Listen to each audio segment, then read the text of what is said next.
अस्सलाम वालेकुम फ्रेंड्स। मैं हूं मोहसिन रफ़ा और आप लोग देख रहे हैं 24/7 टीचर्स ऑनलाइन। दोस्तों, क्लास चल रही है हमारी फाइनेंशियल मैनेजमेंट की और अब तक हम उस सीरीज़ के 13 लेक्चर कवर अप कर चुके हैं। दोस्तों, आज से जो है हम लोग क्लास 14 का आगाज़ कर रहे हैं और हम अपना एक नया मॉड्यूल शुरू करने जा रहे हैं। हमने इससे पहले अपना कैपिटल बजटिंग वाला मॉड्यूल जो है वो ख़त्म किया, जिसमें हमने कैपिटल बजटिंग टेक्निक्स पढ़ी। तो दोस्तों, आज के इस मॉड्यूल में जो है हम लोग बात करने वाले हैं प्रोजेक्ट कैश फ्लो के ऊपर, टाइमिंग के ऊपर प्रोजेक्ट की और प्रोजेक्ट के कंपैरिजन के हवाले से। ये हमारी आज की क्लास का टॉपिक है।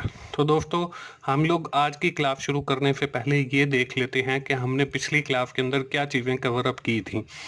दोस्तों, पिछली क्लास में हमारी जो डिस्कशन है वो कंटिन्यू थी हमारी कैपिटल बजटिंग के ऊपर, और हम लोग कैपिटल बजटिंग टेक्निक्स की जो दो आखिरी टेक्निक थी, प्रॉफिटेबिलिटी इंडेक्स और रिटर्न ऑन इन्वेस्टमेंट, इनके बारे में हमने फुल डिटेल के साथ पढ़ा और मैंने आपको इनकी एग्जांपल्स भी करके दिखाई। और at the end of our class मैंने आपको एक एक्सरसाइज भी दी थी और मुझे उम्मीद है कि सारे दोस्तों ने वो एक्सरसाइज कर ली होगी और प्रॉफिटेबिलिटी इंडेक्स और रिटर्न ऑन इन्वेस्टमेंट आप लोगों को समझ आ गया होगा। ये तो थी हमारी दोस्तों पिछली क्लास। आज की क्लास से जो है, जैसे मैंने आपको पहले बताया कि हम लोग अपना एक नया मॉड्यूल शुरू करने जा रहे हैं, जिसमें हम प्रोजेक्ट से रिलेटेड कुछ और चीज़ें भी पढ़ेंगे। उसके साथ साथ हम लोग प्रोजेक्ट कैश फ्लोज की बात करेंगे, उसके साथ साथ हम प्रोजेक्ट टाइमिंग की बात करेंगे और साथ ही हम प्रोजेक्ट कंपैरिजन की या प्रोजेक्ट ऑप्शंस की बात करेंगे। आज की क्लास में हम इन टॉपिक्स के ऊपर बात करने वाले हैं। तो सबसे पहले हम लोग दोस्तों शुरू कर लेते हैं जो हमने आज मैंने आपको बताया वो। लेकिन उसको शुरू करने से पहले मैं आपको बताता चलूं कि हमने पिछले आज तक जो है कुछ टेक्निक पढ़ी कैपिटल बजटिंग की। उसमें पहली टेक्निक हमने पे बैक पीरियड पढ़ा, उसमें हमने दूसरी टेक्निक नेट प्रेजेंट वैल्यू पढ़ा, उस पर हमने तीसरी टेक्निक रिटर्न ऑन इन्वेस्टमेंट पढ़ा, एक और टेक्निक प्रॉफिटेबिलिटी इंडेक्स पढ़ा। दोस्तों, इन सब में हम कोई ना कोई डिसीजन लेते हैं, या तो हम उस प्रोजेक्ट में इन्वेस्ट कर लेते हैं या फिर हम उस प्रोजेक्ट को रिजेक्ट कर देते हैं और उसमें इन्वेस्ट नहीं करते। जब हम पे बैक पीरियड की बात करते हैं तो हम ये देखते हैं कि जिस प्रोजेक्ट का पे बैक पीरियड कम होगा, मतलब जिसकी वैल्यू लो होगी, हम वो वाला प्रोजेक्ट जो है वो सेलेक्ट करते हैं। इसी तरह जब हमने फैसला करना हो on the basis of net present value, तो हम ये देखते हैं जिस प्रोजेक्ट की वैल्यू जो है वो हाई होगी और पॉजिटिव होगी, हम उसके अंदर इन्वेस्ट करते हैं। तीसरा हमने रिटर्न ऑन इन्वेस्टमेंट देखा। इसमें भी हम हाई परसेंटेज देखते हैं, जिस प्रोजेक्ट की रिटर्न ऑन इन्वेस्टमेंट जो है वो हाई होगी, हम उस प्रोजेक्ट के अंदर इन्वेस्ट कर लेते हैं। उसके बाद लास्ट में हमने प्रॉफिटेबिलिटी इंडेक्स देखा और इसमें भी हमने ये देखा कि जिस प्रोजेक्ट की प्रॉफिटेबिलिटी इंडेक्स 1 से ज़्यादा होगी, मतलब हाई वैल्यू होगी, हम उस प्रोजेक्ट को सिलेक्ट कर लेते हैं। लेकिन दोस्तों, हमारे पास कुछ सिचुएशंस ऐसी भी आती हैं जिसके अंदर हम अपना जो है डिसीजन वो चेंज कर लेते हैं। उस में हम इन चीज़ों को इग्नोर कर देते हैं। उसमें जो सबसे पहली चीज़ है वो है कैश फ्लो। जब भी हम किसी प्रोजेक्ट के अंदर इन्वेस्टमेंट करने का सोचते हैं तो इस वक्त हम एनपीवी निकालते हैं, और एनपीवी के बारे में हम पढ़ चुके हैं कि जब उसकी पॉजिटिव एनपीवी होगी, हम उस वक्त उस प्रोजेक्ट में इन्वेस्ट करते हैं। जिसकी नेगेटिव एनपीवी होगी, हम उसके अंदर इन्वेस्ट नहीं करते। अब हमें एनपीवी निकालने के लिए जो है कैश फ्लो की ज़रूरत पड़ती है। अब कैश फ्लो जब हमारे पास होता है तो हम लोग on the basis of this cash flow NPV calculate करते हैं, और उसका रिजल्ट जो है वो या तो पॉजिटिव आता है या फिर नेगेटिव आता है।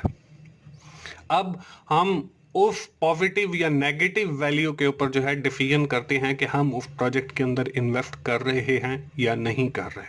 अब कई बार ऐसे भी सिचुएशंस आती हैं जब हमारी उस प्रोजेक्ट की जो एनपीवी है वो नेगेटिव होती है, लेकिन हम जो है उसके अंदर इन्वेस्ट कर देते हैं।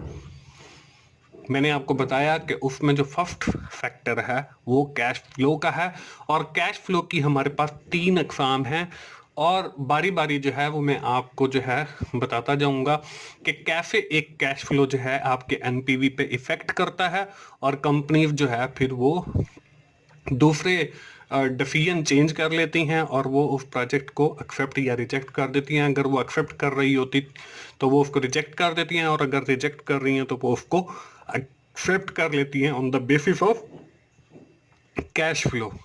हमारे पास 3 किस्म के कैश फ्लो हैं, एक अपॉर्चुनिटी एंड कैश फ्लो, एक एक्सटर्नैलिटीज एंड कैश फ्लो, और एक है sunk cost and cash flow. दोस्तों, ये 3 वो कैश फ्लो हैं जब अब कंपनी जो है अपना डिसीजन चेंज कर लेती है। अब बारी बारी हम इन कैश फ्लोज को और इन पॉइंट्स को देखते हैं कि इन पॉइंट्स में है क्या। सबसे पहला जो हमारा पॉइंट है वो है opportunity cost and cash flow.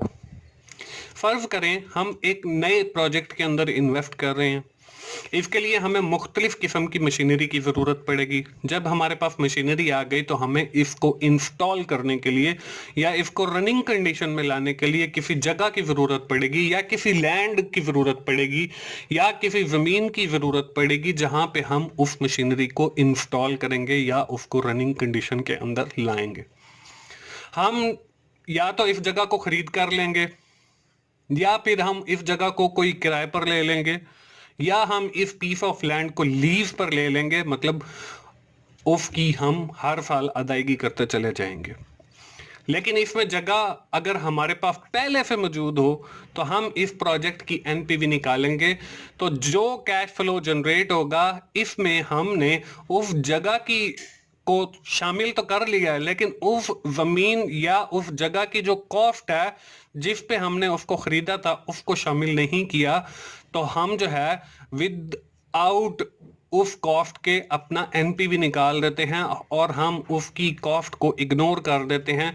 तो इसमें पहले से जगह या जमीन की सूरत में हमारे पास जो अपॉर्चुनिटी मौजूद है हमने इसको अवेल तो कर लिया, लेकिन अब जो उस अपॉर्चुनिटी की कॉस्ट है या जो उस जमीन की कॉस्ट है, हमें चाहिए कि हम जो अपना एक्सपेक्टेड कैश फ्लो प्रोजेक्शन जो हम कर रहे होते हैं वो हम उसकी कॉस्ट को भी शामिल करें। तो जमीन हमारे पास पहले से मौजूद है, हम उसकी कॉस्ट को इग्नोर कर देते हैं। इससे क्या होता है, इसके आपका जो एनपीवी है उस पर फर्क पड़ता है। अगर वो बिल्कुल जीरो के करीब पॉजिटिव वैल्यू दे रहा है तो जब आप उसकी कॉस्ट को शामिल करेंगे तो उसकी जो वैल्यू है वो नेगेटिव हो जाएगी, और हम इस सूरत में प्रोजेक्ट को एक्सेप्ट कर चुके होते हैं या रिजेक्ट कर चुके होते हैं, मतलब हम अपना फैसला कर चुके होते हैं। तो बताने का मकसद ये है कि जब आप लोग किसी प्रोजेक्ट में इन्वेस्ट करने के बारे में सोचें तो आपने अपॉर्चुनिटी कॉस्ट को भी मद्देनजर रखना है, और उससे जो कैश फ्लो जनरेट होगा उसको भी मद्देनजर रखना है, और फिर आपने एनपीवी कैलकुलेट करना है। इसकी मिसाल मैंने आप लोगों को दी कि अगर आपके पास बिजनेस के अंदर कोई चीज पहले से मौजूद है तो हम लोग सिर्फ उसके कैश फ्लो को तो कंसिडर कर लेते हैं, लेकिन उस अपॉर्चुनिटी की जो कॉस्ट है हम इग्नोरिंग दिस कॉस्ट हम अपना एनपीवी कैलकुलेट करके और उस प्रोजेक्ट के बारे में डिसीजन ले लेते हैं। हमने ऐसा नहीं करना। तो दोस्तों, ये थी हमारी फर्स्ट पॉइंट जो हमारे कैश फ्लो के साथ रिलेट करता है। अब हम बात करते हैं अपने दूसरे पॉइंट की जिसका नाम है एक्सटर्नैलिटीज एंड कैश फ्लो। अब एक्सटर्नैलिटीज क्या होती हैं? एक्सटर्नैलिटीज से मुराद इंसिडेंटल कैश फ्लो है। आसान अल्फाज में मैं आपको समझाऊं तो इससे मुराद इजाफी कैश फ्लो है। मिसाल के तौर पर हम एक कारोबार कर रहे हैं जिसमें हमारी बहुत सारी प्रोडक्ट्स हैं, ए लाइन ऑफ प्रोडक्ट है। अब हमने अपने बिजनेस की सेल बढ़ाने के लिए या अपने बिजनेस को बूस्ट अप देने के लिए अपनी प्रोडक्ट लाइन के अंदर एक नई प्रोडक्ट जो है वो ऐड कर लेते हैं। इससे क्या होगा? इससे भी हमारा कैश फ्लो जनरेट होगा। जब हमने एनपीवी निकाली तो जो हमारी इजाफी प्रोडक्ट जो हमने ऐड की उससे जो कैश फ्लो जनरेट हुआ हमने उसको इग्नोर कर दिया, उसको हमने शामिल ही नहीं किया और हमने उस प्रोजेक्ट के बारे में डिसीजन ले लिया। इसको हम एक्सटर्नैलिटीज एंड कैश फ्लो का रिलेशनशिप कहते हैं। तो दोस्तों जब भी हमने किसी प्रोजेक्ट को एक्सेप्ट करना हो या रिजेक्ट करना हो तो हमने एक्सटर्नैलिटीज को भी अपने जहन में रखना है। एक्सटर्नैलिटीज से मुराद वो इजाफी आमदनी है या इजाफी इनकम है या इजाफी कैश फ्लो है जिसको हम एनपीवी के अंदर इस्तेमाल ही नहीं करते, बल्कि हमने एक प्रोजेक्ट लिया, उसके ऊपर हमने एनपीवी निकाली, उससे हमने फैसला कर लिया कि इसको हमने एक्सेप्ट करना है या रिजेक्ट करना है। अब उसके अंदर अगर हमने कोई नई प्रोडक्ट ऐड किया तो उससे भी तो कैश फ्लो जनरेट होता है, या हमने किसी चीज को फेल आउट कर दिया है, अपना कोई एफर्ट दे दिया, उससे भी तो कैश फ्लो जनरेट होता है। तो हमने ये इन सारी चीजों को इग्नोर करके पहले जो हमारे पास कैश फ्लो था हमने उसके ऊपर एनपीवी निकाला, उससे जो है हमारा रिजल्ट पॉजिटिव या नेगेटिव आया और उससे जो है हम लोगों ने फैसला कर लिया कि हम इस प्रोजेक्ट के अंदर इन्वेस्ट करेंगे या नहीं करेंगे। तो दोस्तों हमने जब भी किसी प्रोजेक्ट में इन्वेस्टमेंट के बारे में सोचना है तो हमने जो कैश फ्लो लेना है वो एक्सटर्नैलिटीज से भी जो कैश फ्लो आएगा उसको हम अपने रियल कैश फ्लो के साथ ऐड करके फिर एनपीवी निकालेंगे और फिर उसकी बेस पे हम फैसला करेंगे कि हम इस प्रोजेक्ट में इन्वेस्ट कर रहे हैं या नहीं कर रहे हैं। दोस्तों ये तो था हमारा दूसरा पॉइंट। अब हम लोग आ जाते हैं अपने तीसरे पॉइंट के तरफ जिसको हम कह रहे हैं sunk cost and cash flow.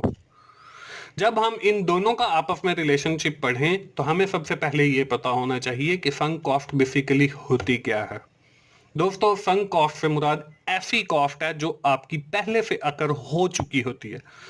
मसलन हमने एक प्रोजेक्ट शुरू करना था, उसके लिए हमें जो है लाइसेंस की जरूरत पड़ी और हमने वो लाइसेंस जो है खरीद लिया। अब उसके ऊपर एक लागत आती है उस लाइसेंस को खरीदने के लिए। अब हमने 5 साल तक जो है उस प्रोजेक्ट को शुरू ही नहीं किया, उसमें इन्वेस्ट करने के बारे में सोचा नहीं due to non availability of capital ना होने की वजह से।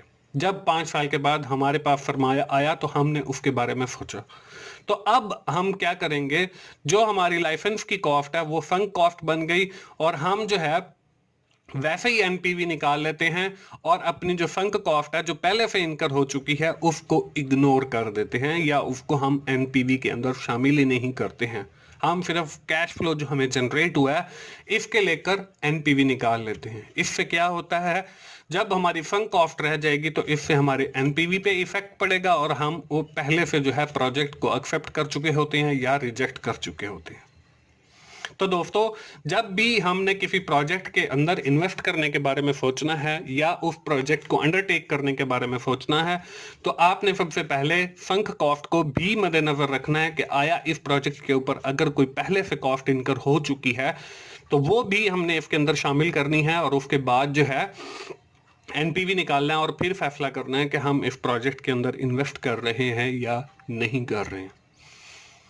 ये दोस्तों हमारा फर्स्ट फैक्टर था जो हमारे कैश फ्लो के ऊपर इफेक्ट करता है या हमारी एनपीवी के ऊपर इफेक्ट करता है।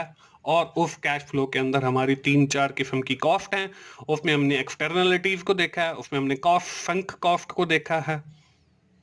तो दोस्तों कंक्लूजन ये निकलता है कि जब भी हम किसी प्रोजेक्ट को शुरू करें या इसमें इन्वेस्टमेंट करें तो सबसे पहले हम इन 3 चीजों को देखें कि उसमें हमारी अपॉर्चुनिटी कॉस्ट अगर कोई आ रही है तो वो कितनी है, अगर हमारी कोई एक्सटर्नलिटीज आ रही हैं तो वो कितनी है, अगर उस पर हमारी कोई पहले कोई कॉस्ट इनकर हो चुकी है तो वो कितनी है, और इसके अगेंस्ट हमें कितना कैश फ्लो जनरेट होगा। और फिर हम जो है on the basis of these 3 things हम फिर एनपीवी निकालेंगे और उस प्रोजेक्ट के बारे में फैसला करेंगे कि हमने इसके अंदर इन्वेस्ट करना है या नहीं करना है।